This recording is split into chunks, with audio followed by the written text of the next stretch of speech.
변화. 국민 여러분과 함께 윤석열이 만들겠습니다.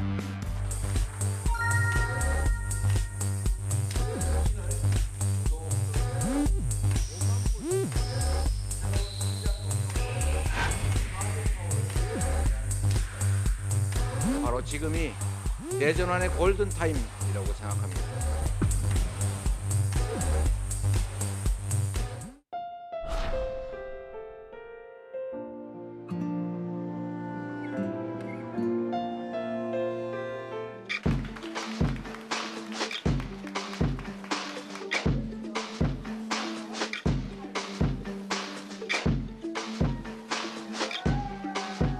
저는 대통령 선거에 출마한 이유가 제가 대통령이 되고 정권 교체를 하겠다, 그렇게 나온 겁니다.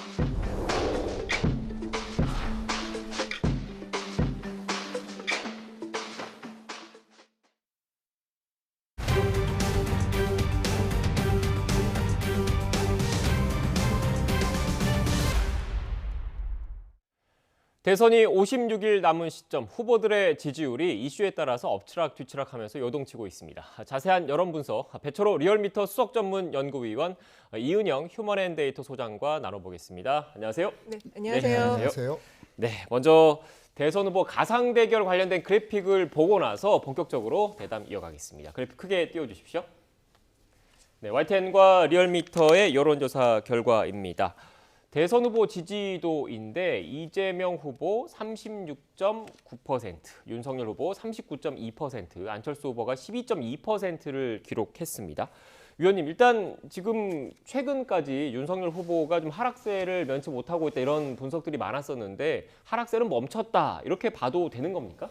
지난주에 제가 다른 표현, 지혈은 했다라고 했는데 지혈 정도가 아니라 지난번보다도 더 튼튼하게 살집이 붙어서 좀 온 수준이다, 그렇게 되고요.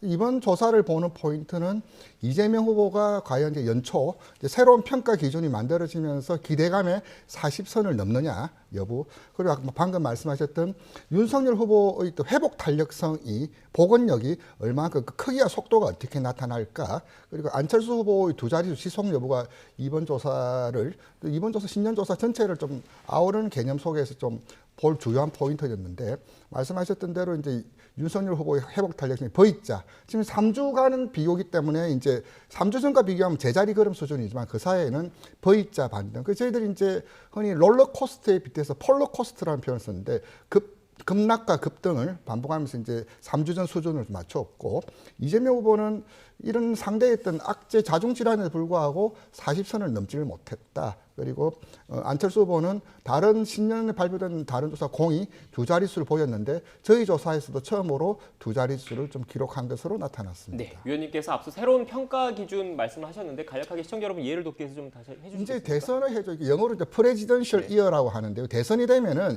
이제 새로운 이슈에 대해서 한층 더 예민해지고 이제 받아들이는 이제 민감도가 좀 달라집니다. 그랬을 때 이제 과거와 다르게 이제 하나하나 이슈나 운동이 좀 더 다르게 좀 민감하게 나타나는데, 그것이 이제 새로운 평가 기준, 이제 정보를 처리하는 것들이 아무리 좀 다르게 좀 받아들여진다, 그런 의미로 좀 받아들이시면 될 것 같습니다. 네, 알겠습니다. 전반적인 결과를 좀 설명을 해주셨고, 제가 또 주목했던 부분은 안철수 후보의 지지율입니다. 관련된 그래픽을 준비되는데 다시 한번 좀 띄워주시고요.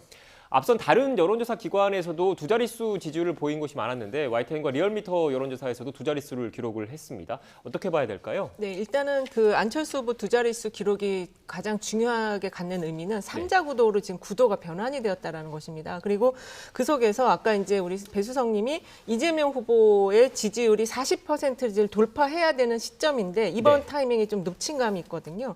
그게 사실은 안철수 후보가 두 자릿수로 가면서 윤석열 후보의 지지율도 많이 흡수했지만 일부 이재명 후보 지지율도 흡수를 해서 이재명 후보가 지금 40% 목전에 든 상황에서 거기를 지금 고개를 넘어가지 못한 이런 흐름이 나타난 것으로 좀 보여집니다. 네, 세부적으로 좀 더 살펴볼게요. 다자대결 연령별 지지율 저희가 그래픽을 좀 준비를 했는데 준비되는 대로 다시 한번 좀 띄워주십시오.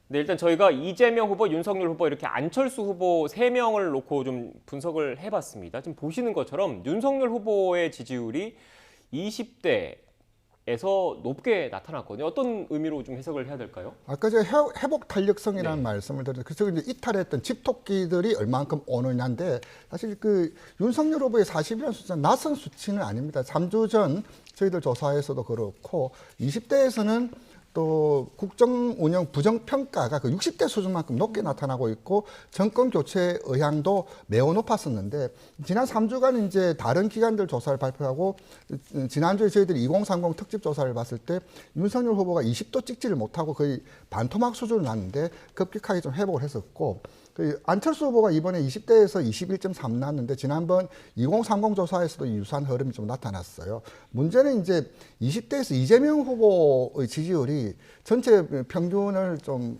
까먹는다 그럴까요? 좀 하회하는 수준으로 나타나고 있는데 연일 그 2030 대상으로 공약을 발표하고 있음에도 불구하고 좀채 그들의 표심을 움직이고 있지 못하고 있는 것이 이재명 후보 입장에서는 이번 조사를 보면서 최근의 흐름을 보면서 아까 이현영 소장님 정확한 지적해 주셨는데 왜 40을 넘지 못하냐. 그것은 그 5060가 3040에서 어느 정도 좀 보이는데 특히 20대에서 계속적으로 이제 발목 잡고 있는 그런 요인이 이재명 후보 40고개를 좀 못 넘는 연령 변수로 보자면 좀 그런 현상인데 이번 조사에서도 좀 여실히 좀 나타났다. 그렇게 좀 말씀드릴 수 있습니다. 네, 지금 위원님께서 2030 세대의 그 지지율과 관련된 언급을 해주셔서 저희가 맨 마지막에 별도로 다뤄보려고 했는데 이 그래픽을 먼저 좀 그 제작진께서는 띄워주시겠습니까? 여성가족부 폐지와 관련돼서 저희가 질문을 좀 던졌는데 그 그래픽이 준비되는 대로 좀 띄워주시고요. 일단 그 윤석열 후보가 갈등을 봉합하고 나서 여성가족부 폐지를 내걸었습니다. 관련해서 저희가 물어봤는데 찬성 의견이 51.9%를 차지를 했습니다. 그런데 제가 그 조사 결국 원문을 보니까 특히 20대에서 찬성 의견이 상대적으로 다른 연령층보다 좀 높게 나타났더라고요. 이게 지금 윤석열 후보의 연령별 지지율과도 좀 연관이 있다라고 봐야 되는 겁니까? 네, 어떻습니까? 연관이 있는 거로 지금 보여지고요. 그 사실 이제 그 6일 날 있었던 네. 극적 화해 이 이후에 그러니까 1차 때 울산 회동과 2차 그 극적 화해와의 차이를 보면은 1차 울산 회동 이후에는 좀 이렇게 밀도 있는 아웃풋이랄까요? 네. 결과물들이 나오질 않았는데 2차 이제 극적 화해한 이후에 그 원희룡 정책본부장을 포함한 숏 영상, 정책 공약 영상이 나왔고 그다음에 이 여가부 폐지가 같이 나왔습니다. 그래서 그 두 가지 요인이 20대층에게 좀 영향을 많이 준 것으로 보여지고요. 근데 이제 여성층 같은 경우는 남성층은 이 찬성 의견이 64.0%인데 여성층은 40점밖에 안 됩니다. 그래서 성별로 아직은 좀 그런 차이가 좀 보이고 있다. 다만 이게 이제 그 전통 이준석 당대표가 좀 리딩을 하고 있는 그 연령층에서는 확실히 좀 소구됐다. 이렇게 좀 볼 수 있을 것 네, 같습니다. 지금 말씀하신 내용의 그래픽도 저희가 준비가 됐는데 여성가족 폐지 관련 성별 그래픽이 또 있어요. 그 그래픽을 다시 한번 좀 띄워주시고요. 그러니까 네, 지금 그래픽이 좀 나가고 있는데 성별로 물어봤더니 남성에서는 여가부 폐지에 대해서 찬성이 높았는데 여성 같은 경우에는 그 정도까지는 좀 안 나오고 그렇습니다. 있거든요. 그러니까 네. 소장님의 말씀을 좀 종합을 해보면 그 세대별로는 그 20대 그리고 네. 성별로는 남성 이른바 2대남에 초점을 맞췄고 네. 그게 어느 정도 윤석열 후보의 지지율에 좀 반영이 됐다 이렇게 해석을 해도 되는 겁니까? 네, 그렇습니다. 그게 방금 이제 그 성별 연령대별 네. 나타났는데 흔히 말하는 갈림이 어디서 나타난 지점인데 여가부 폐지를 보자면 그 이념별로 네. 보수층에서도 찬성 의견이 73% 나왔고 진보층에서는 반대 의견이 63% 나왔어요. 그래서 이제 이념 균열도 뚜렷이 나타난 이슈다. 그리고 연령대별로도 20대에서는 60% 나타났고 뚜렷한 연령별로 차이가 보이더라. 성별로도 아까 6대4 정도 나타났는데 이걸 다중균열된 아주 복합적으로 이렇게 작용한 이슈가 이제 여가부 폐지인데요. 또 하나 부처로서의 제대로 역할을 하고 있냐. 지난번 이제 이정옥 장관이 그 모두가 성인지 학습기 등 해서 여가부에 대해서는 좀 중첩적인 시각이 있는 것이지 네. 단순히 이대남 젠더 이슈만으로 해석할 수 없는 그런 문제도 좀 있지 않느냐. 그래서 그렇게 좀 첨언하고 싶습니다. 네, 제가 이렇게 20대 남성 이른바 2대남을 언급을 한 게 이 녹취를 듣기 위해서 언급을 했습니다. 이준석 대표가 어게인 72.5를 언급했는데 어떤 내용일까요? 관련된 녹취를 듣고 본격적으로 또 짚어보겠습니다. 저희 당 내부 조사에서도 젊은 세대가 다시 우리 후보에게 급격하게 많은 지지를 보내고 있는 현상이 목격되고 있습니다. 그렇기 때문에 지금 그 지지 강도가 올라가는 속도는 그 과거 제가 서울시장 선거 참여하면서 봤던 오세훈 시장 선거에서의 젊은 층의 지지율 폭등세와 비견할 만하다. 그렇기 때문에 그 당시 나왔던 출구조사 결과인 72.5%에 비견되는 또는 그것보다 나은 성적을 기대하면서 더 앞으로 노력해 나가겠습니다. 네, 그러니까 그 지난 그 서울시장 보궐선거에서 방송 3사가 출구조사를 했는데 거기에서 20대 남성의 지지율이 72.5%를 기록을 했다. 이번에도 그걸 기대해 보겠다. 이런 취지의 발언이겠죠? 네, 그렇습니다. 그리고 이제 이준석 당대표가 이 지난 그 4.7 재보궐 때뿐만 아니라 당대표 될 때도 네. 비슷한 패턴으로 이 이대남의 지지를 많이 받아서 당선이 됐거든요. 그리고 그 지금 보면은 그 이준석 당대표가 최근에 보면 이틀 걸렸다 그런 말도 했습니다. 근데 그 말의 내용을 보면은 어쨌든 그 자기가 소구할 수 있는 그 층에게 집중적으로 메시지를 전달을 하고 그것이 미디어에 확산이 되면서 그 층이 반응을 하는 이런 지금 새로운 선거 패턴을 이준석 당대표가 지금 계속 구사를 하고 있고 민주당에서는 이제 그런 기민하고 이렇게 짧은 그런 호흡이 짧은 그런 선거 캠페인을 지금 하고 있지 않는 상황에서 어쨌든 성별로 이렇게 분리를 해서 갈라치기 하는 전술에 대해서는 대선으로서는 좀 맞지 않는 선거 캠페인이다라고 지금 지적을 하고 있는 상황이죠. 네. 그런데 또 일반 시청자 여러분들, 유권자 여러분들이 좀 궁금한 게 그 정치권에서 계속 2대남, 20대, 30대 계속 언급을 하지 않습니까? 물론 캐스팅 보트를 쥐고 있다는 건 다 알겠는데 그만큼 표의 영향력이 큰 겁니까? 아니면 세대 인구가 그렇게 많은 겁니까? 영향력의 크기와 작기는 상황에 따라서 달라 나타납니다. 이를테면 차이가 크게 나타나는 것은 10%, 20%도 크게 작동이 안 되지만은 지금처럼 아주 초접전 양상에서는 1%, 2%도 큰 영향을 미칠 수밖에 없거든요. 크기의 영향력이라는 것은 항상 상대적인 개념인데 지금 이제 4050과 6070은 이미 지지 후보 결정했다는 의견은 매우 높고 교체 의향은 거의 단단히 숫자예요.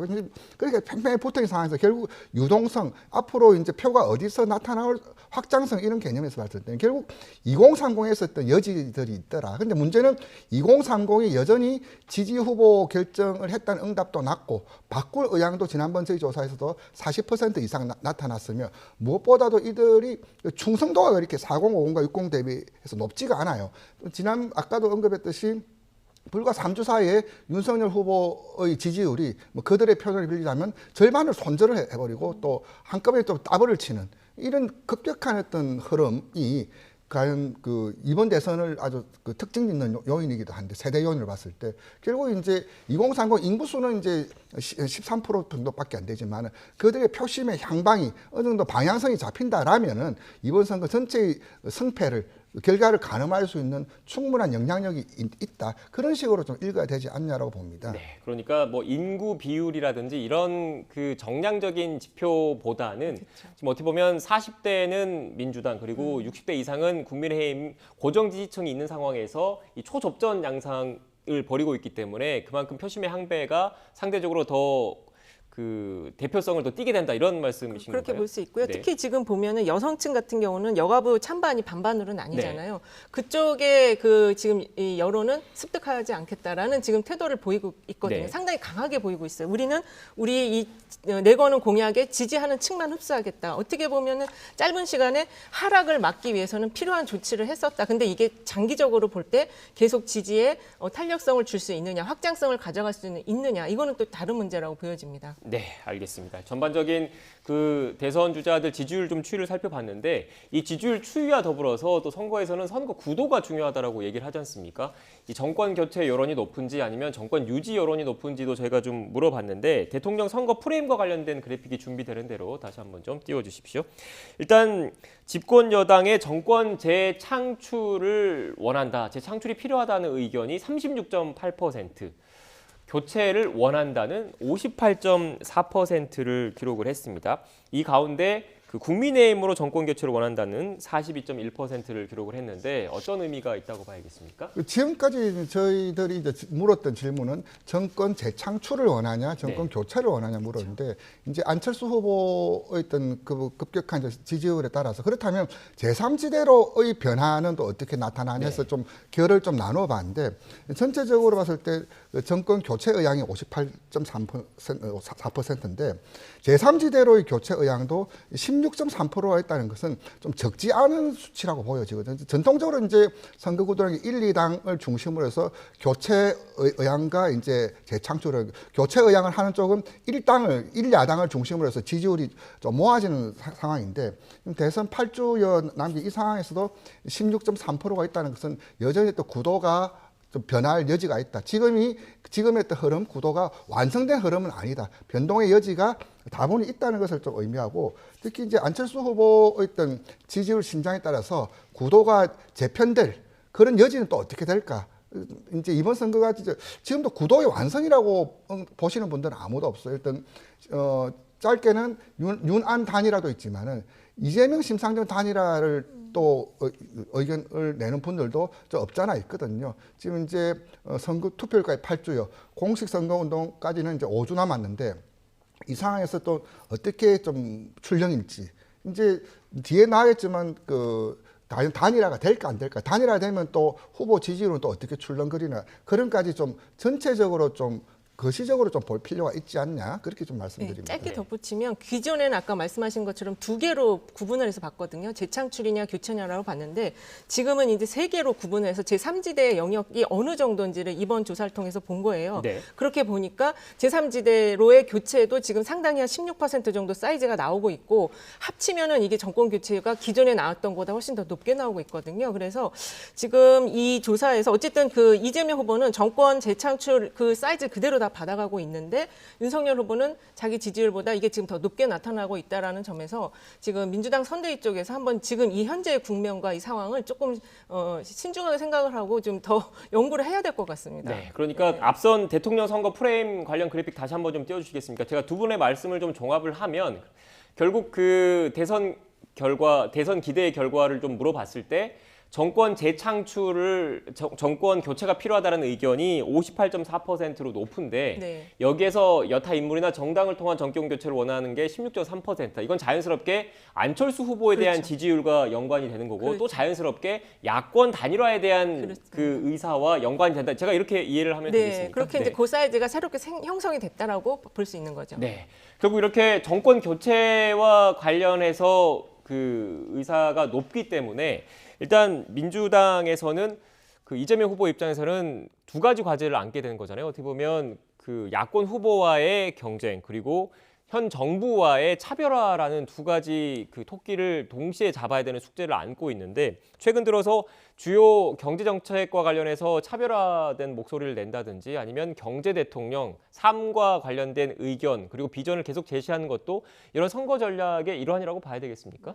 지금 이재명 후보의 지지율이 이제 30 후반, 40을 넘지 네. 못하고 있는데 캠프 안에서는 이 현재의 지지율을 보는 데는 두 가지 시각, 네. 두 가지 시선이 있지 않나 싶습니다. 첫 번째는 이걸 안정적 흐름으로 읽을 것이냐 아니면 교착 답보로 읽을 것이냐 두 가지 시선이 좀 팽팽하게 좀 맞물릴 텐데 안정적 시각으로 본다면 그나마 면접 조사 방식을 본 오차범위 밖에서 40선 언저리에 있지만은 문제는 40선이 주는 의미가 다르다는 거죠.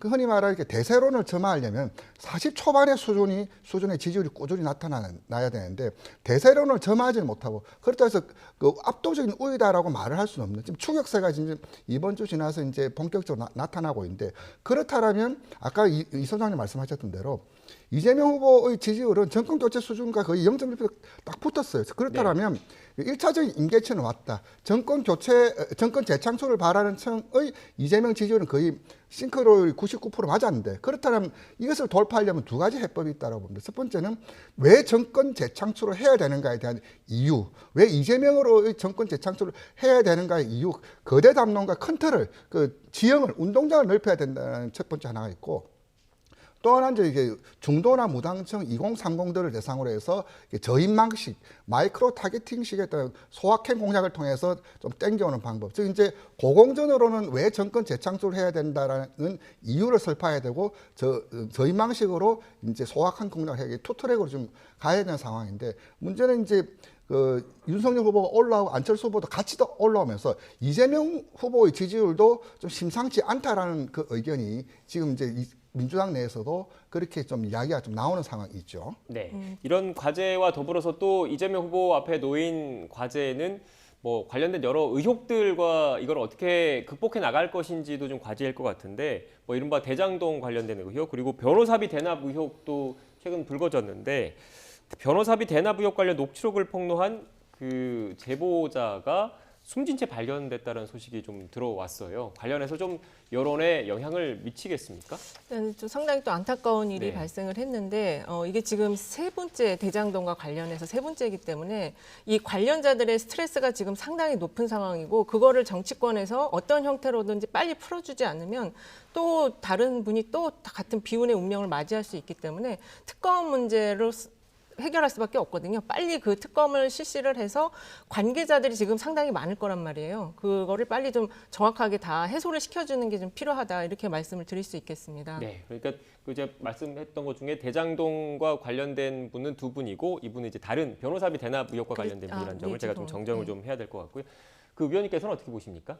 아마 오늘 그 괴담성 가짜 뉴스가 네. 많이 나올 것 같은데요. 이게 지금 빨리 이런 문제가 이게 그 수사를 통해서 혹은 이제 정치적인 특검을 통해서 빨리 그 무엇이 문제이고 무엇이 쟁점인가를 양지에서 서로가 이제 증거로 이야기를 해야 되지 이런 식으로 또 이슈가 되면 모든 사건 사고는 터지죠. 그런데 선거라는 게 진공관을 통과하면서 엉뚱한 방향으로 정폭이 되는데 이것은 그 이번 투표 결정하는 데 있어서 이런 것이 영향을 미친다라면 그건 바람직한 현상은 아니다. 좀 이것도 빨리 그 수사라든지 또 공식 기관을 통해서 좀 확인이 좀 되고 국민들에게 정확한 정보를 줘야지 가짜 뉴스가 바로 하는 걸 좀 근절시키지 않을까 좀 그렇게 의견 덧붙입니다. 네, 알겠습니다.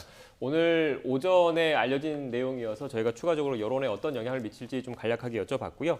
앞선 그 이야기를 좀 다시 좀 돌아가 보겠습니다. 단일화 관련해서 지금 이렇게 지지율이 추이가 나오고 있기 때문에 야권 단일화가 어떻게 이루어지는지에 대한 궁금증이 좀 커지고 있습니다. 하지만 정작 당사자들은 아직까지는 좀 부인을 하고 있는데 관련된 녹취를 좀 듣고 오겠습니다.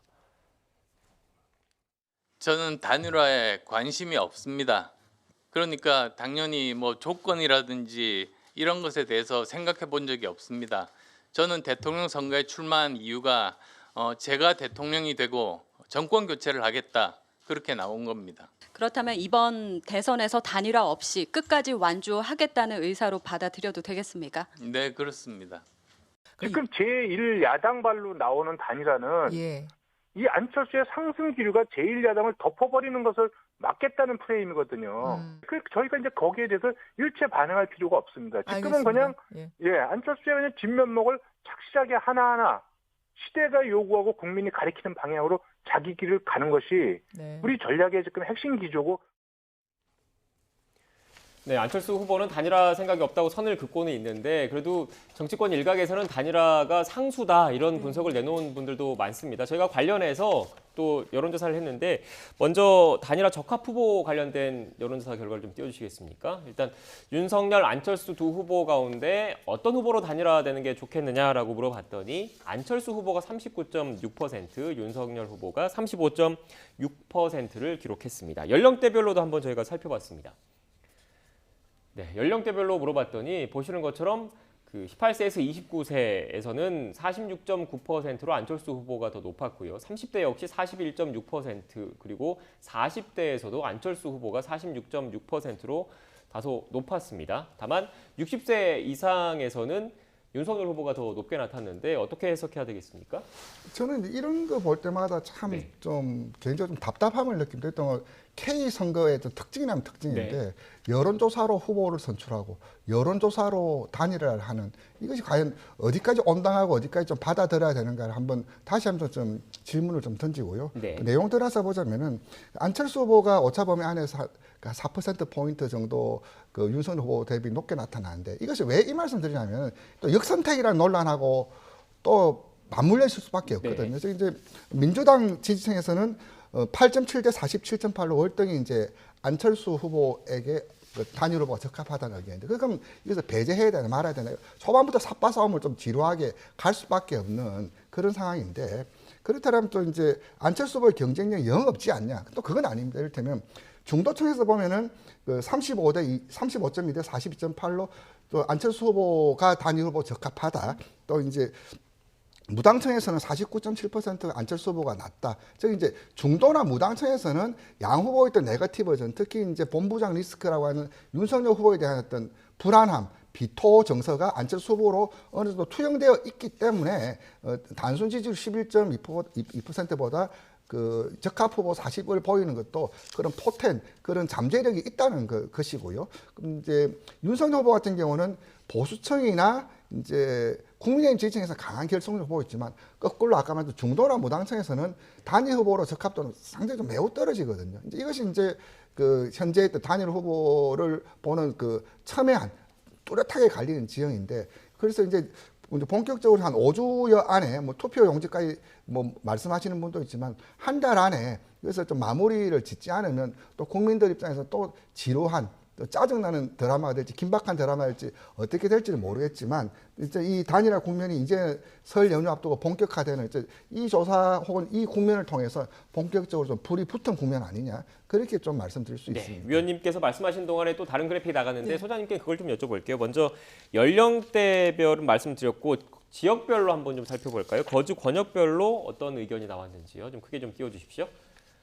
네, 일단 보시는 것처럼 서울과 부산, 울산, 경남 그리고 광주, 전남북에서는 안철수 후보가 윤석열 후보보다 앞서는 결과가 나왔습니다. 어떻게 봐야 될까요? 지금 보면 연령에서도 60대를 네. 제외하고 모든 연령에서 안철수 후보로의 단일화가 더 적합하다고 보고 있고, 지역에서도 지금 수도권, 그다음에 부울경 지역이 지금 안철수 후보의 단일화가 더 좋다라고 지금 생각을 하고 있습니다. 그래서 안철수 후보가 상당히 지금 이 확장성을 지금 키워가고 있는 것으로 보여지고 있지만 당세가 지금 좀 약하다는 약점이 있습니다. 그래서 지금 오늘 그 YTN 리얼미터 조사에서는 12.2가 나왔지만 최근에 가장 많이 나온 걸 보면 15%까지 나온 게 있거든요. 그래서 지금 이 단일화가 이제 본격적으로 좀 거론이 되려면은 안철수 후보의 지지율이 한 17에서 24위까지는 와야지 이제 좀 실질적인 힘을 가진 단일화가 진행될 수 있을 것으로 보여지고요.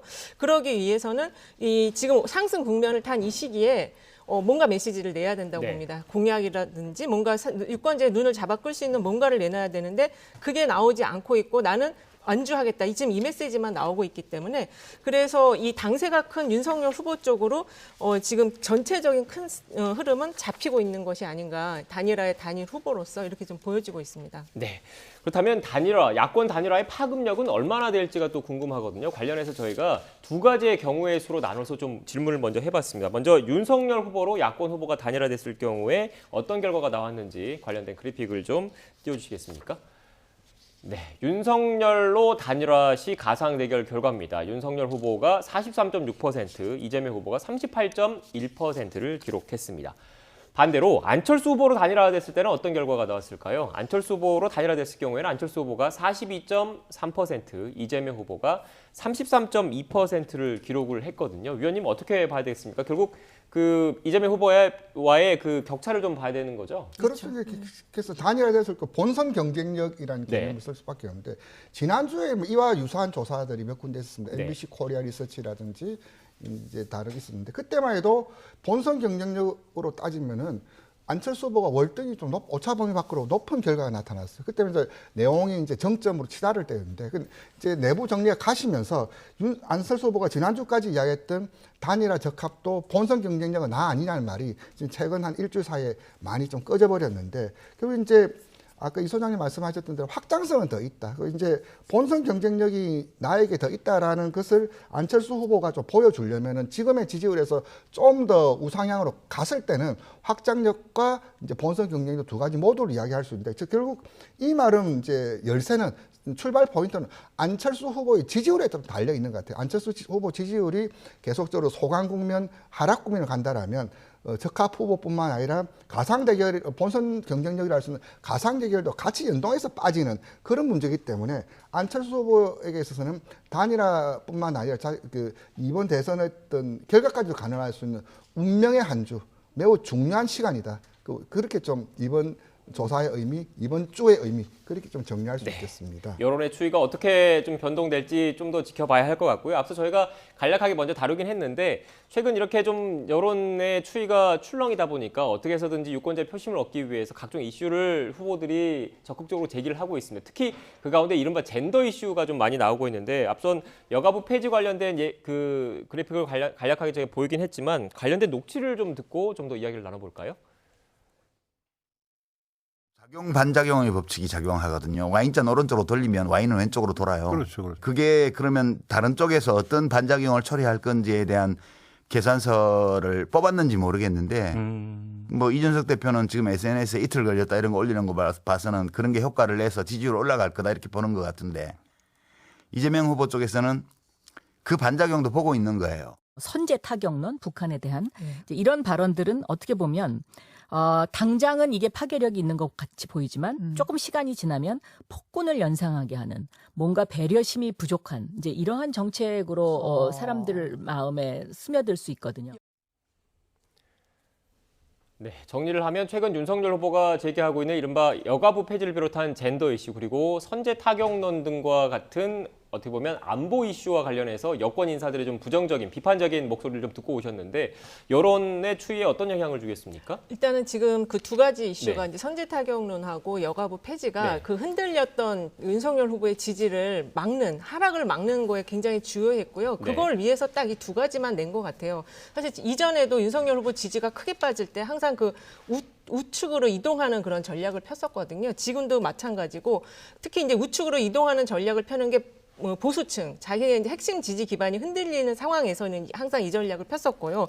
그래서 이번 그 두 가지 안도 거기에 맞는 그 전략이지 대선 전체판을 위한 확장을 위한 걸로는 지금 낸 건 아니다라고 보여집니다. 그리고 그렇기 때문에 지금 이 안철수 후보가 이제 단일화해서 그 저 높은 지지율이 자꾸 나오는 이유가 그런 이유 때문에 그 윤석열 후보의 그 여러 가지 그 부족한 부분 때문에 그 내용적으로는 안철수 후보에게 지지가 지금 가고 있는 상황인 거죠. 그래서 더욱더 이런 자기 지지층을 결속시키는 이런 공약들을 지금 내고 있는 걸로 보여지고 있습니다. 네, 그러니까 앞서 위원님께서 말씀하셨던 것처럼 핵심 지지층이 빠져나가는 그런 국면이었기 때문에 먼저 지혈을 하고 그렇습니다. 그 이후에 추가적으로 외연 확장을 하겠다 이런 그렇죠. 전략이었다는 말씀이십니까? 예. 위원님께서 동의하십니까? 네, 그렇습니다. 근데 이제 결국 이제 선방후공, 아생연후 살타라는 게 뭐 병법 선거에도 똑같이 나오는 건데 이제 지지층을 이제 결집하고 이제 어저께부터 이제 나름 결집력이 확인돼서 그 중원으로 이렇게 정책 공약으로 나가는 그 또 그 자신감 또 그런 배경에 있지 않나 싶고요. 지금 어제 그제 보면서 저는 나름 이제 제대로 선거다운 선거를 하는구나 서로가 정책 공약을 발표하고 연이어 경쟁적으로 하고 이제는 그 지지층만이 아닌 이제 중원 쟁탈전을 본격화돼 들어가고 있지 않나 좀 그 지금 현재 국면을 좀 그렇게 좀 진단하고 싶습니다. 네. 최근 북한이 연달아서 무력 시위를 또 하고 있잖아요. 그래서 이런 연장선상에서 이른바 멸공 논란도 쉽게 가시지 않고 있는 상황인데 이건 역시 그 표심에 좀 영향을 주겠습니까? 이거는 근데 이제 지금 실제로 이거를 선제 타격할 수 없다는 거는 유권자들이 다 알고 있는데 저 발언을 했기 때문에 근데 그 윤석열 후보 1일 1망원의 하나로 지금 보여지는 상황이고요. 그 흔들리는 지지층 특히 최근에 보수층이 많이 빠졌거든요. 그리고 그 보수층의 일부가 이재명 후보에게도 왔었어요. 그래서 그거를 지금 막기 위한 어떤 그 궁여지책이라고 저는 보고 있습니다. 네, 지금 위원님께서 그 1일 1망은 말씀하셨는데 또 국민의힘 지지층 입장에서는 이 선제 타격론 이른바 킬체인이라는 게 그 우리 군 당국의 전략에도 좀 들어가 있는 부분이기 때문에 그거를 언급을 한 거다 이런 취지로 또 해명을 할 수 있다는 점을 제가 참고로 말씀을 드리겠습니다. 강력한 뭐 대북 관계 북한 관련된 인식의 강경한 단면을 보여줬다는 그것은 어느 정도는 이해됩니다. 그런데 뭐 멸공 논란, 멸공 챌린지 이런 것은 지금 코로나 상황이 굉장히 어수선하고 국민들은 새로운 희망을 보고 싶어하고 이 난국을 어떻게 풀어나갈 것인가 답을 갈구하고 있는데 멸공 챌린지 그런 식으로 하는 것이 과연 단순 표심뿐만 아니라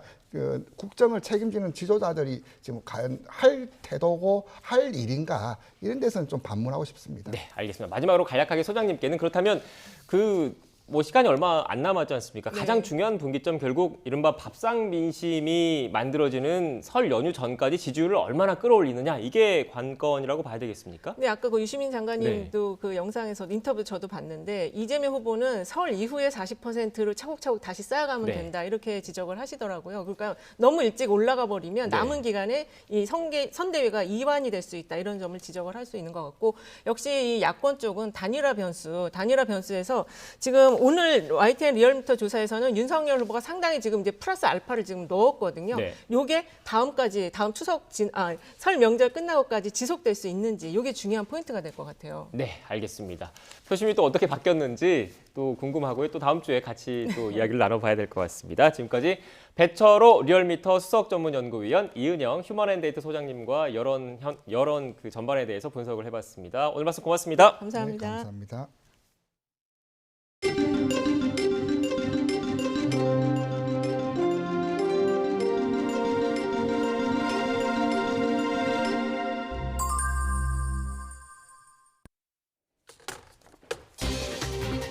광주 아파트 건설 현장 외벽 붕괴 사고로 6명이 실종된 가운데 광주시와 소방당국이 안전진단위 진입과 구조 방안을 찾겠다고 밝혔습니다.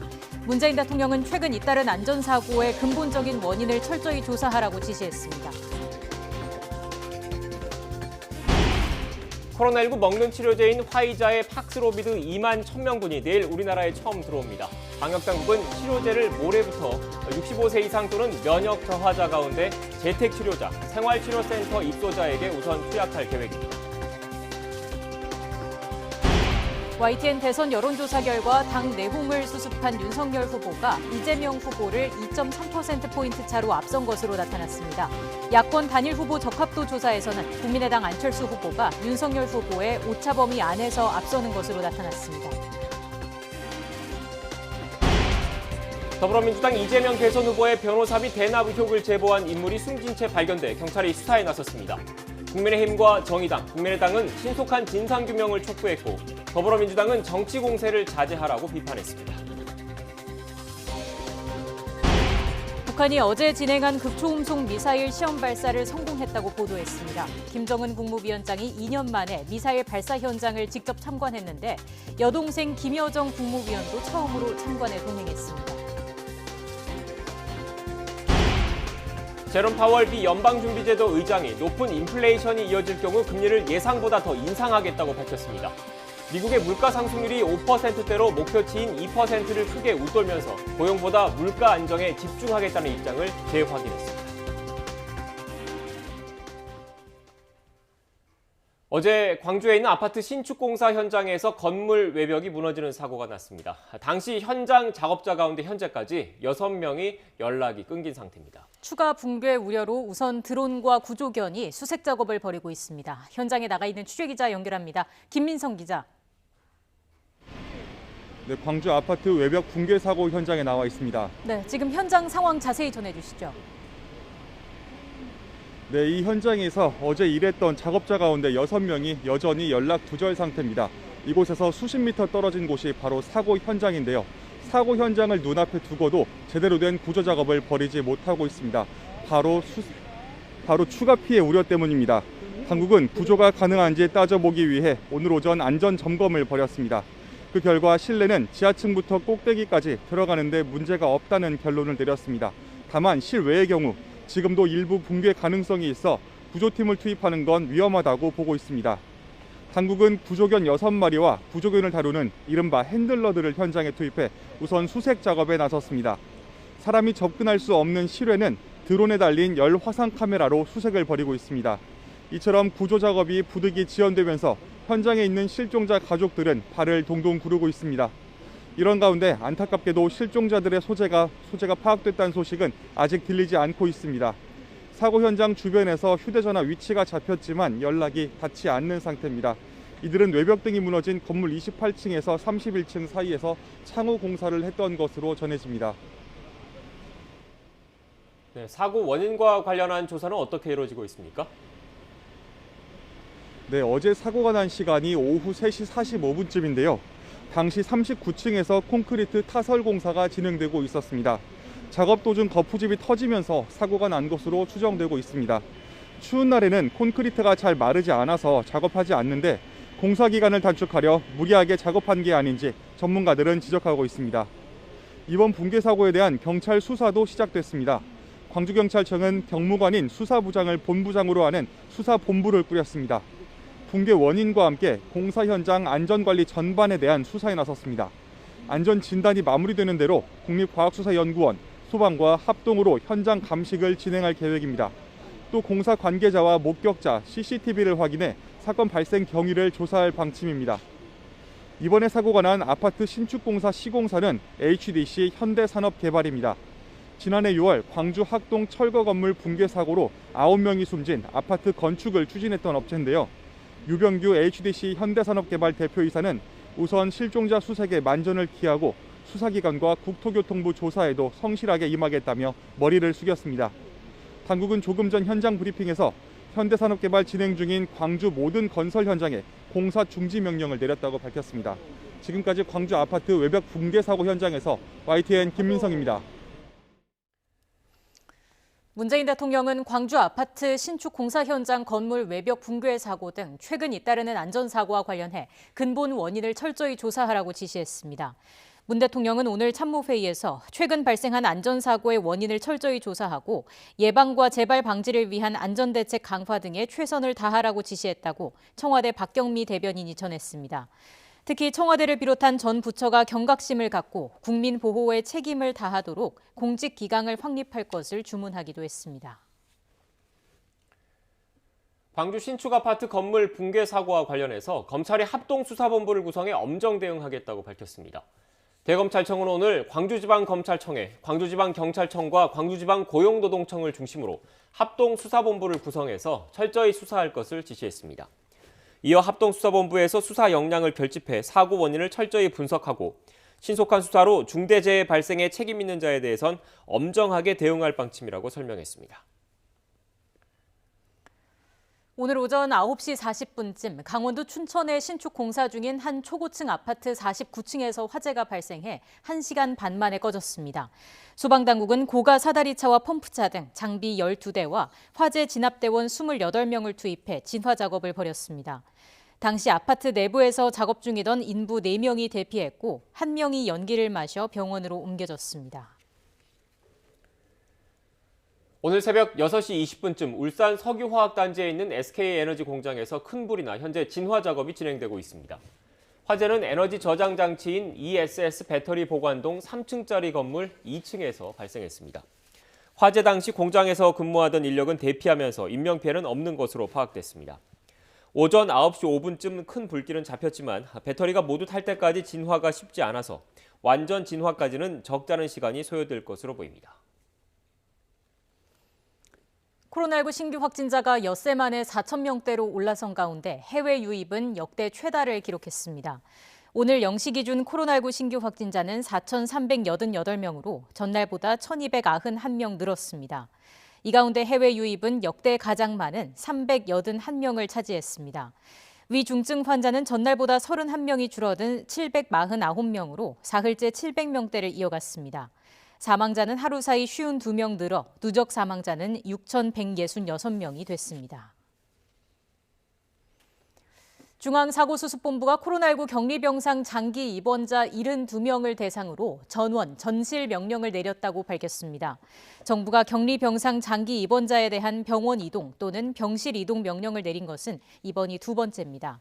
10일 오후 8시 기준으로 권고 대상 288명 중 114명이 격리병실에서 계속 치료받고 있는데 중수본은 114명 중 42명에게는 소명을 받아 계속 격리치료가 필요하다고 평가했고 나머지 72명에 대해 전원 전실 명령을 내린 것입니다. 코로나19 먹는 치료제인 화이자의 팍스로비드 2만 1,000명분이 내일 우리나라에 처음 들어옵니다. 중앙재난안전대책본부는 화이자의 먹는 치료 알약이 내일 오후 국내에 들어와서 모레부터 사용이 가능할 것이라고 밝혔습니다. 중대본은 처음 들어오는 먹는 치료제를 우선 65세 이상 또는 면역 저하자 가운데 재택치료자, 생활치료센터 입소자에게 투약하고 방역 상황과 공급량 등에 따라서 투약 대상을 확대한다는 방침입니다. 화이자의 먹는 치료제는 코로나19 알약 2알과 함께 에이즈 치료제 1알로 구성되어 있습니다. 왜 에이즈 치료제가 쓰이는지 궁금하실 텐데요. 과학적인 이유가 있다고 합니다. 이성규 기자가 설명해드리겠습니다. 입원과 사망 비율을 88% 감소시키는 것으로 알려진 화이자의 먹는 치료제 팍스로비드. 팍스로비드는 코로나19 알약 2알과 기존의 에이즈 치료제로 쓰이는 알약 1알로 구성됐습니다. 코로나 치료 알약은 코로나19 바이러스의 증식에 필요한 단백질의 기능을 억제해 결과적으로 바이러스 증식을 차단합니다. 함께 먹는 에이즈 알약은 코로나 알약이 간에서 분해되는 것을 막아 체내에서 약효가 최대한 오랫동안 지속하도록 도와줍니다. 이 효과를 유지하면서 바이러스의 증식을 억제하기 위해서는 혈중에서 지속적인 농도가 유지가 돼야 되는데 그것을 이 리토나비르라는 약이 그 부분을 효과를 내고 있는 것이죠. 에이즈 알약은 이처럼 코로나 알약의 전투력을 높이지만 에이즈 알약으로 인해 같이 복용하면 안 되는 약도 있습니다. 고지혈증 치료제 등의 경우 에이즈 알약이 체내 분해를 막아 독성이 나타날 수 있습니다. 병용하는 약물하고 서로 부딪히지 않는지, 독성을 증가되지 않는지를 미리 의료진은 병력 조사를 잘해서 처방할 때 이건 처방해서는 안 되겠구나 또는 처방을 하되 주의해야 되겠구나 하는 것을 알고 처방을 해야 됩니다. 입원 사망 비율 감소 효과가 30%로 상대적으로 낮은 미국 머크사 MSD의 먹는 치료제는 팍스로비드와 작용 방식이 완전히 다릅니다. MSD의 먹는 치료제는 RNA 유사체로 코로나19 바이러스가 RNA를 복제할 때 이를 막는 역할을 합니다. 하지만 RNA 유사체가 우리 몸의 정상세포에 삽입되면 유전자 변이를 일으킬 가능성이 있어 사용에 신중해야 한다고 전문가들은 지적합니다. 정부는 지금까지 화이자와 MSD의 먹는 치료제 100만 4천 명분의 구매 계약을 체결했으며 화이자의 먹는 치료제만 긴급 사용을 승인했습니다. YTN 사이언스 이성규입니다.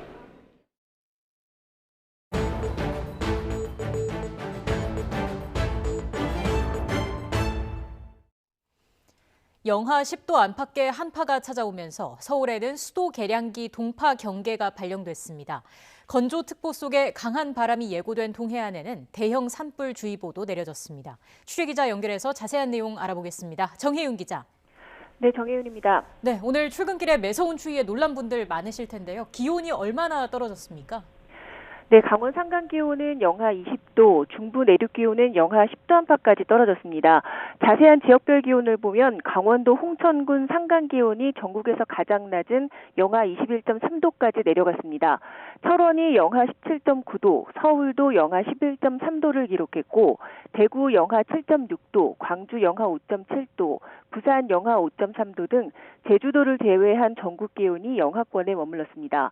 이번 한파는 내일 서울 기온이 영하 9도, 모레는 다시 영하 11도까지 떨어지는 등 사흘 정도 이어진 뒤 주말부터는 누그러들 전망입니다. 네, 이렇게 날이 추워지면서 서울에는 수도 계량기 동파 경계 단계가 발령됐다고요? 네, 그렇습니다. 오늘 오전 9시부터 서울시의 수도 계량기 동파 경계 단계가 발령됐습니다. 동파 경계 발령은 올겨울 들어 두 번째이고 올해 들어서 처음입니다. 동파 경계는 4단계 동파 예보 중 세 번째 단계로 하루 최저 기온이 영하 10도 미만의 날씨가 이틀 이상 지속할 때 발령됩니다. 수도 계량기 동파를 예방하기 위해서는 외출이나 야간 시간대에 수도꼭지를 조금씩 틀어놓는 게 좋습니다. 네, 서울은 이렇게 동파가 걱정인데 동해안에는 대형 산불 비상이 걸렸다고요? 네, 영동과 영남 해안 지역에 대형 산불 주의보가 발령됐는데요. 이 지역은 현재 건조특보가 발령 중입니다. 여기에 내일까지 순간 최대 풍속 초속 20m가 넘는 강풍까지 예고됐습니다. 불씨가 순식간에 번져 대형 산불로 확대할 수 있는 조건이어서 각별한 주의가 요구되고 있습니다. 산림청은 입산 시 화기를 소지하지 말고 특히 산림 가까운 곳에서 쓰레기나 농업 부산물을 태우는 것을 자제해달라고 당부했습니다. 지금까지 YTN 정혜윤입니다. 이재명 더불어민주당 대선 후보의 변호사비 대납 의혹 관련 녹취록을 처음 제보했던 이모 씨가 숨진 채 발견돼 경찰이 수사에 나섰습니다. 서울 양천경찰서는 이 씨가 어제 저녁 8시 40분쯤 서울 양천구에 있는 모텔에서 숨진 채 발견돼 정확한 사망 경위를 조사하고 있다고 밝혔습니다. 이 씨는 앞서 지난 8일 연락이 끊겨 가족이 실종 신고를 했던 걸로 파악이 됐습니다. 이 씨는 지난 2018년 이재명 후보의 공직선거법 위반 사건 변호를 맡았던 이모 변호사가 수임료 명목으로 3억 원과 주식 20억 원어치를 받았다고 주장하며 관련 녹취록을 시민단체에 제보한 인물입니다. 이에 대해 국민의힘 이준석 대표는 왜 이렇게 안타까운 일이 자꾸 일어나는지 모르겠다고 유감을 표했습니다. 이 대표는 오늘 SNS에 제보자 이모 씨가 숨진 채 발견됐다는 기사를 올리며 이같이 적었습니다. 이어 이재명 후보가 이번에는 어떤 말을 할지 기대도 안 한다며 지켜보고 분노하자고 덧붙였습니다. 국민의당은 목덜미가 서늘해진다며 지금이라도 철저한 수사를 해야 한다고 촉구했습니다. 또 이재명 후보와 연루된 사건 관계자들은 죽음으로 떠밀려 가는데 정작 이 후보는 아무것도 모른다며 가증스러운 미소만 띠고 있다면서 검찰과 공수처가 일관된 방관으로 비리 부패를 덮어둔다 해도 머지않아 모든 것이 드러날 것이라고 강조했습니다. 정의당은 우연의 연속이라고 보기엔 참으로 오싹하고 섬뜩하다고 밝혔습니다. 정의당 선대위 장혜영 수석 대변인은 검찰이 이 후보의 변호사비 대납 의혹 수사에 착수한 게 지난해 10월이지만 어느 것 하나 제대로 밝혀진 것 없이 중요 제보자의 갑작스러운 사망 소식만 들려왔다면서 해당 의혹에 대한 엄중한 진실 규명을 촉구했습니다. 더불어민주당은 국민의힘이 기다렸다는 듯 흑색 선전성 억지 주장을 펼치고 있다고 비판했습니다. 더불어민주당 선대위는 먼저 고인의 안타까운 죽음에 삼가 조의를 표한다면서 이 후보는 고인과 아무런 관계가 없으며 관련 의혹을 제기한 국민의힘의 주장은 일고의 가치가 없다고 일축했습니다. 이어 정확한 사인이 밝혀지기 전까지 어떤 정치적 공세도 자제해 주기를 촉구한다면서 사법당국은 사인을 신속하고 철저하게 규명해 의혹이 없도록 해달라고 말했습니다. 북한이 김정은 국무위원장 참관 아래 극초음속 미사일 시험 발사를 진행해서 성공했다고 밝혔습니다. 특히 이번 발사가 최종 시험이라고 밝혀 최대 속도 마하 10, 사거리 1000km라고 주장한 이 미사일을 곧 실전 배치할 것으로 보입니다. 노동당 기관지 노동신문은 김 위원장이 어제 국방과학원에서 진행한 극초음속 미사일 시험 발사를 참관했고 시험 발사에서 연속 성공했다고 전했습니다. 신문은 발사된 미사일에서 분리된 극초음속 활공 비행 전투부는 거리 600km 개선에서부터 활공 재도약하며 초기 발사 방위각으로부터 목표점 방위각으로 240km 강한 선회 기동을 수행해 1000km 수역의 설정 표적을 명중했다고 주장했습니다.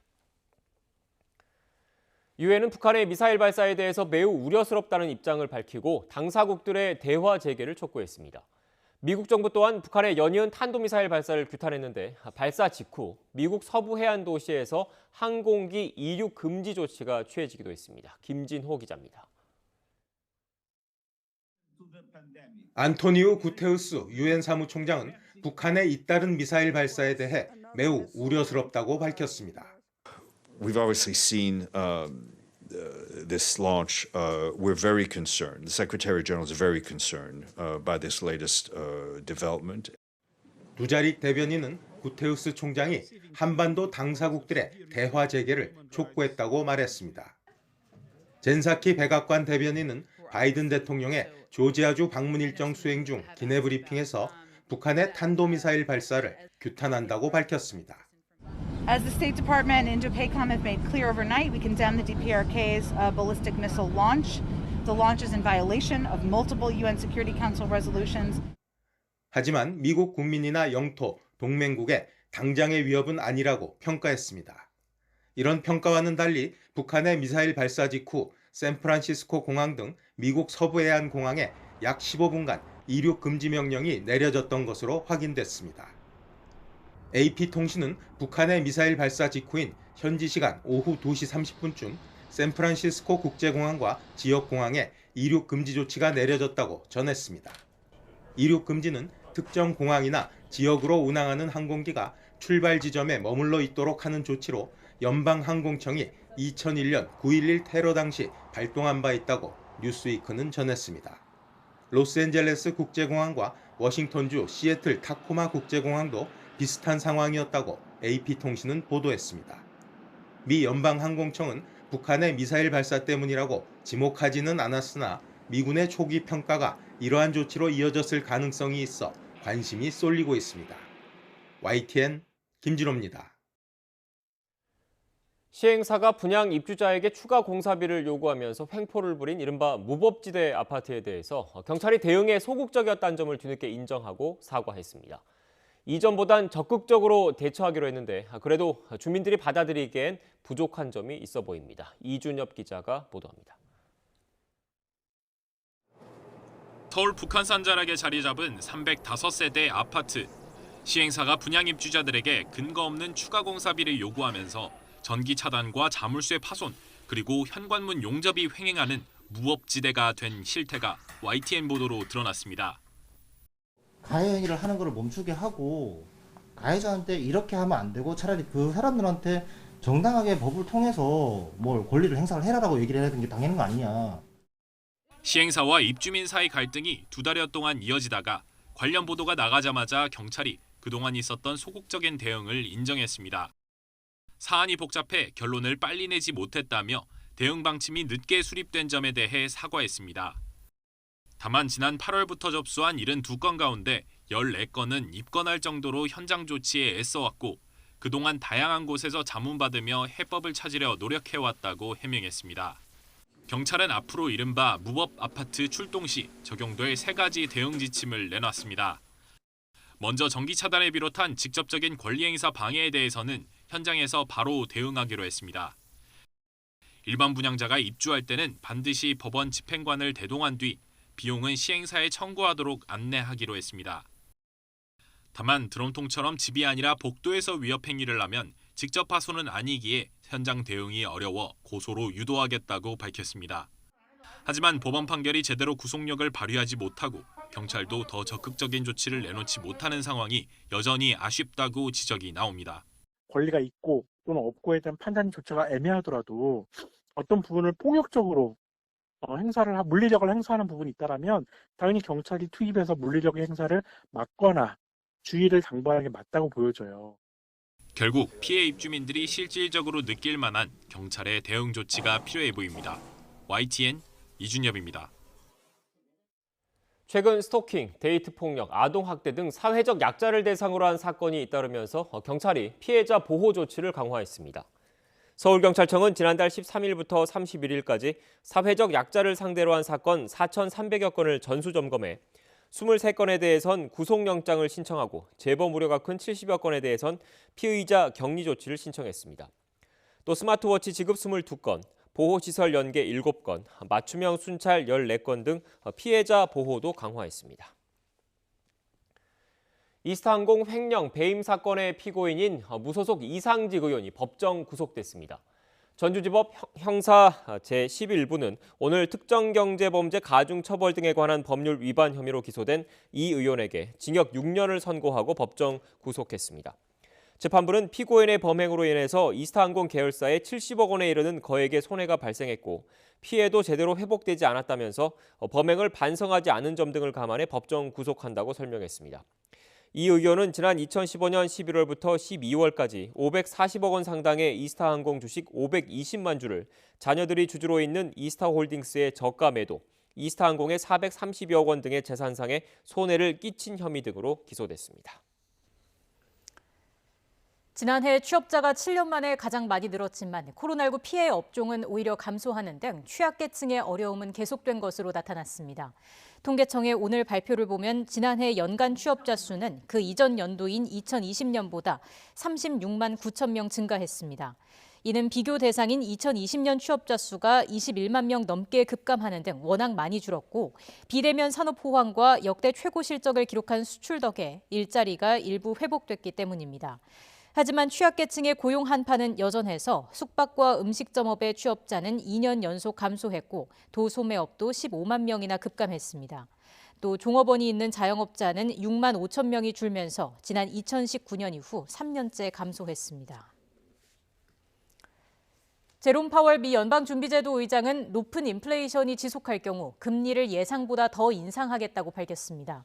고용보다 물가 안정에 더 집중하겠다는 기존 입장을 재확인한 건데 올 하반기에는 유동성을 줄이기 위한 다른 수단인 자산 매각을 시작할 수 있을 것으로 내다봤습니다. 보도에 이동헌 기자입니다.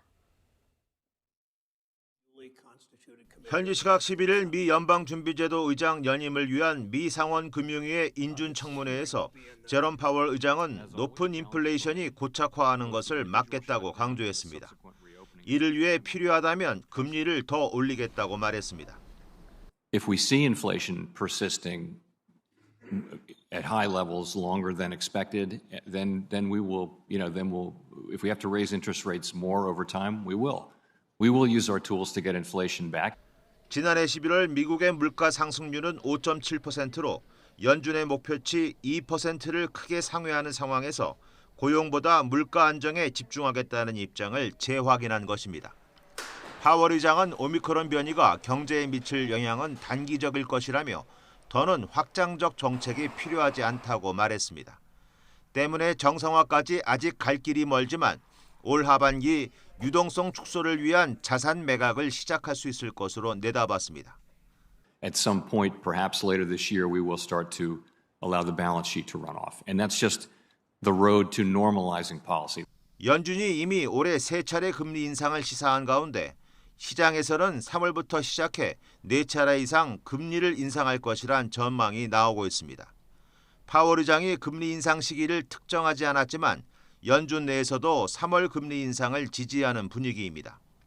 클리블랜드와 애틀란타 연방준비은행 총재는 언론 인터뷰를 통해 3월 금리 인상에 대한 지지 의사를 밝혔습니다.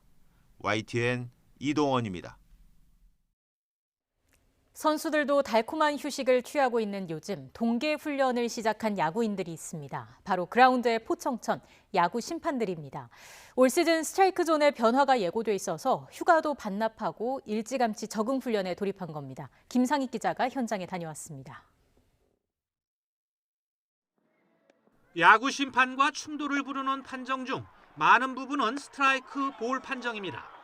타자는 타자대로, 투수는 투수대로 불만이 터져 나오는데 일관성 위주의 고가 평가를 의식한 심판들이 소극적인 판정을 내리면서 스트라이크 존이 계속 좁아졌다는 지적입니다. 올 시즌 스트라이크 존 확대가 예고된 가운데 KBO 심판들이 고척 스카이돔에 모였습니다. KBO는 심판 평가 원칙을 정확성으로 바꾸고 야구 규칙에 충실하게 스트라이크 존을 적용하기로 했습니다. 특히 좌우는 그렇게 큰 차이는 없다고 보는 거고 높은 거를 조금 높다 싶더라도 그냥 스트라이크 콜을 하는 훈련들을 아시겠죠? 네. 그러면 야구 규칙에 명시된 스트라이크 존은 타자 어깨와 바지 윗부분의 중간을 상한으로 무릎 아랫부분을 하한으로 하는 홈베이스 상공을 의미합니다. 원칙에 충실하겠다는 KBO의 방침대로라면 신장 165cm의 타자와 190cm 선수에게 적용되는 스트라이크 존 높낮이는 적지 않은 차이를 보일 전망입니다. 적극적인 타격도 이뤄낼 것이고 그다음에 이게 처음 시행하다 보면 선수들하고 마찰은 어느 정도 감소하고 있습니다. 지금. 국제 경쟁력 강화뿐 아니라 볼넷이 많아지고 경기 시간이 늘어지는 타고 투저 악순환을 더 늦기 전에 바로잡겠다는 취지입니다. 소신껏 할 수 있는 그런 분위기, 환경이 좀 조성돼야 되지 않나. 플레이어나 코칭 스태프들한테 좀 협조, 그리고 이제 언론도 많은 그런 협조가 있어야지. KBO는 스트라이크 존 확대는 과거에도 여러 차례 시도됐지만 구단의 지속적인 항의로 실패했다며 동계 훈련과 시범 경기를 통해 적극 협조를 당부하겠다는 방침입니다. YTN 김사익입니다. 바르셀로나 유스팀 출신의 이승우 선수가 유럽 생활을 정리하고 고향팀 수원FC에서 새롭게 출발합니다. 톡톡 튀는 개성은 잠시 내려놓고 실력과 행동으로 이름값을 하겠다는 각오입니다. 조은지 기자입니다.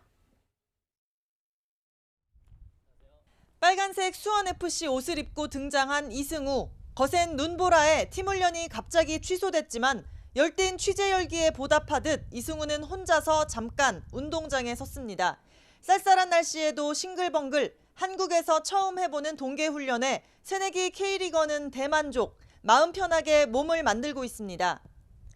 한국어로 서로 이야기하고 끝나고 커피도 마시고 이런 내기도 하고 그냥 이런 생활 속에서의 편리함과 즐거움이 있어서 너무 재밌고 집에 온 느낌인 것 같아서.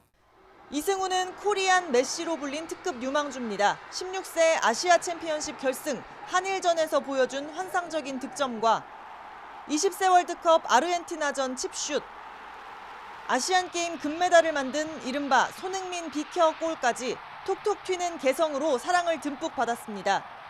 하지만 유럽 무대에서 내내 겉돌다가 어느덧 25, 한 경기라도 더 뛸 수 있는 국내 무대에서 새롭게 출발하는 이승우는 이제는 개성보다는 겸손, 말보다는 행동으로 보여줄 각오입니다. 기자분들께서 너무 공격적으로 저를 대해주셔가지고 말보다는 좀 더 경기장 안에서 더 많이 보여주고 싶고 10개 하고 나서 더 20개를 하겠다 이렇게 말씀드리겠습니다. 지난해 승격하자마자 5위에 오른 다크호스 수원FC에서 이승우는 공격 본능도 뽐내고 2019년을 마지막으로 달지 못한 A대표팀 태극마크도 되찾고 싶습니다. 모든 선수들의 꿈의 자리이고 소속팀에서 최선을 다하고 소속팀에서 좋은 모습을 보여준다면 기회가 있을 거라 생각을 하고 바르셀로나 출신 이승우와 백승호의 맞대결 등 이야깃거리가 풍성한 K리그는 다음 달 19일 공식 개막합니다. YTN 조은지입니다. 어제 저녁 6시 50분쯤 충남 태안군 태안읍에 있는 도로에서 달리던 전기차에 불이 났습니다. 20대 운전자가 곧바로 차를 세우고 대피해서 다친 사람은 없었지만 차량 전체가 불에 타면서 소방서 추산 2,800만 원어치 재산 피해가 났습니다. 소방당국은 뒷좌석 시트 밑에서 불이 났다는 신고 내용을 바탕으로 차량 제조사와 함께 정확한 화재 원인 조사에 나설 방침입니다. 미국 필라델피아의 한 주택가에 갓난아기를 태운 의료 헬기가 불시착해 해서 기체가 두 동강이 났지만 아기를 포함한 탑승자 4명이 모두 큰 부상 없이 구조됐습니다. 당시 헬기는 주변에 복잡하게 걸려있는 전깃줄을 용케 피해 떨어졌고 그 충격으로 땅에서 미끄러지다 교회 건물 밖 관목을 쿠션 삼아 멈춰서 미국 언론들은 기적이 일어났다면서 놀라움을 금치 못하고 있습니다. AP통신과 현지 언론에 따르면 현지 시간 11일 오후 12시 55분쯤 필라델피아 드렉스릴 주택가 교회 옆에 의료 헬기가 불시착했습니다. 이 헬기는 펜실베니아 프랭클린 카운티 챔버스버그의 병원에서 생후 2개월 된 여아와 간호사 등을 태우고 필라델피아 어린이병원으로 향하던 중이었습니다.